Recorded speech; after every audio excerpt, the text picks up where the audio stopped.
வணக்கம், நான் உங்க பப்பு பேசுகிறேன்.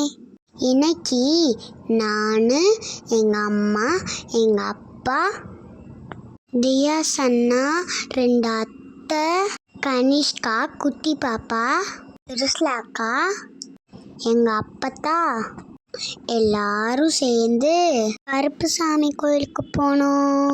அங்கே நிறைய வீடியோஸ் எடுத்தோம்.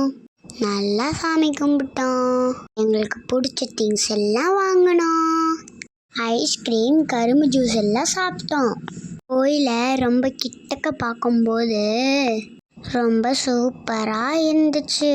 கோயில் உள்ள சிலைகளெல்லாம் லைட்டு வெளிச்சத்தால் அருமையாக இருந்துச்சு. எல்லாம் லைட் செட்டிங்கை ரசித்து பார்த்துட்டு இருந்தாங்க. நிறைய ஃபோட்டோஸ், வீடியோஸ்லாம் எடுத்துகிட்டு இருந்தாங்க. கருப்பு கோயில் குளமும் செம்மையாக இருந்துச்சு. கோயிலில் சுற்றி கலர் கலராக லைட்ஸ்லாம் போட்டுருந்தாங்க. கருப்புசாமி கோயிலுக்கு நடுவில் மீனாட்சி அம்மன் லைட்டிங்ஸ் எல்லாம் போட்டிருந்தாங்க. அப்பா பட்டவன் சாமிக்கு மாலை போட்டுட்டு இருந்தாரு. நானும் தியாஸ் அண்ணாவும் எல்லாம் சாமி கும்பிட்டுட்டு இருந்தோம். நான், எங்கள் அத்தை, எங்கள் ஆத்தா எல்லாரும் சாமி கும்பிட்டோம். அப்புறம் நாங்கள்லாம் நிறைய ஃபோட்டோஸ் எடுத்தோம். நான், திருஸ்லாக்கா எல்லாரும் நல்லா ஃபோட்டோ எடுத்தோம். எங்கள் அத்தை பொண்ணு குட்டி பாப்பா அழகா ஓடி ஆடி விளையாண்டா. அவளுக்கு இந்த இடம் ரொம்ப பிடிச்சிருந்துச்சு. அங்கே போட்டிருந்த லைட்டிங்ஸ்லாம் அழகா சுற்றி சுற்றி வேடிக்கை பார்த்துட்டு இருந்தா. எங்கள் அப்பா பாப்பாவை ரசித்தபடி பின்னாடியே வந்துட்டுருக்காரு. ஆனால் அதை பார்த்து அவள் கவலையே இல்லை. அவன் நல்லா என்ஜாய் பண்ணாள். லைட்டிங்ஸ்லாம் டிஃப்ரெண்ட்டாக இருந்துச்சு. சிவன் லைட்டிங்ஸ் இருந்துச்சு, மீனாட்சி அம்மன் லைட்டிங்ஸ் இருந்துச்சு, சக்கரை மாதிரி லைட்டிங் சுற்றிட்டு இருந்துச்சு. கோயிலை சுற்றி லைட்டிங்ஸ் தான். கிட்டக்க பார்க்க ரொம்ப சூப்பராக இருந்துச்சு. மயில் மாதிரிலாம் இருந்துச்சு லைட்டிங்ஸு. மயில் தோகையை லைட்டிங்ஸாக போட்டிருந்தாங்க.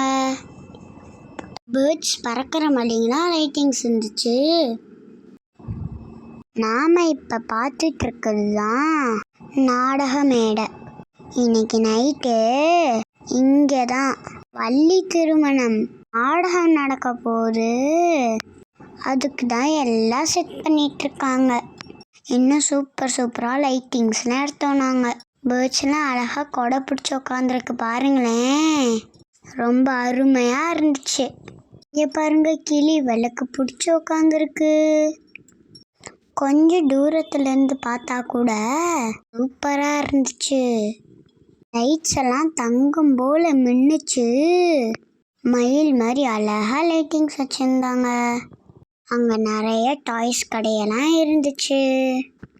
அப்பா எனக்கு பெரிய பால் வாங்கி கொடுத்தாரு. அப்புறம் கனிஷ்கா அக்காவுக்கு ஒரு க்யூட்டாக பிரின்சஸ் புக்கு வாங்கி கொடுத்தாரு. அதான் அழகாக பேக் பண்ணியிருந்தாங்க. அப்புறம் நானும் தியாஸ் அண்ணாவும் குளத்தை சுற்றி வேடிக்கை பார்த்துட்டு இருந்தோம். பெரிய மீனெல்லாம் வந்து பொரியெல்லாம் சாப்பிட்டுட்டு இருந்துச்சு. அப்புறம் டாட்டாய்ஸ்லாம் பார்த்தோம். குளத்துக்கு நடுவில் குட்டி மீனாட்சி லைட்டிங்ஸ் வச்சுருந்தாங்க. எல்லாம் ஃபோட்டோஸ், வீடியோஸ் எல்லாமே எடுத்துக்கிட்டே இருந்தாங்க. இந்த கோயில் சிலையெல்லாம் பார்க்கறதுக்கு ரொம்ப அருமையாக இருந்துச்சு. எல்லாரும் செல்ஃபிஸ் எடுத்துட்டு இருந்தாங்க. மரத்தெல்லாம் அழகழகா லைட்டிங்ஸ் தொங்கிட்டு இருந்துச்சு. நாங்கள்லாம் ஜாலியாக வேடிக்கை பார்த்துட்டு இருந்தோம். ஃப்ரெண்ட்ஸில் ஒரு பெரிய ஆர்ஜ் மாதிரி போட்டு ஒரு சக்கரம் சுற்றுற மாதிரி அழகா செட்டிங்ஸ் இருந்துச்சு. அந்த ஆர்ச் முன்னாடி தான் எல்லாரும் செல்ஃபிஸ் எடுத்துகிட்டு இருந்தாங்க. அப்புறம் அம்மாவுக்கு வளையல் வாங்க வளையல் கடைக்கு போனோமா. அப்போ அம்மா அவங்களுக்கு பிடிச்ச வளையலை செலக்ட் பண்ணிட்டு இருந்தாங்க. அம்மாவுக்கு இப்படி வளையல் போடணுன்னு ரொம்ப நாளாக ஆசை. அத்தை ஒரு ஐடியா கொடுத்தாங்க.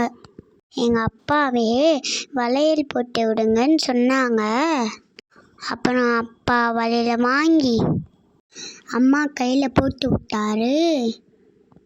அம்மாவுக்கு கொஞ்சம் பயமாக தான் இருந்துச்சான்.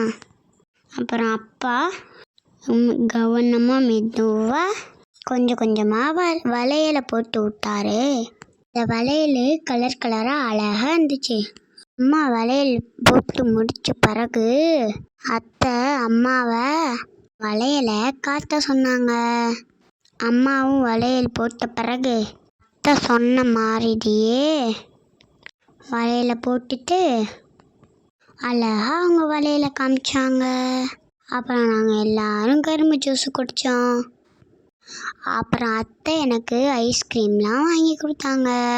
அம்மா நான் த்ரிஷாக்கெல்லாம் செல்ஃபிஸ் எடுத்தோம். அந்த இடத்த விட்டு போக மனசே இல்லை. அப்புறம் எல்லாரும் வீட்டுக்கு கிளம்பிட்டோம். என்ன பார்க்குறீங்க, இன்னும் திருவிழா முடியலை.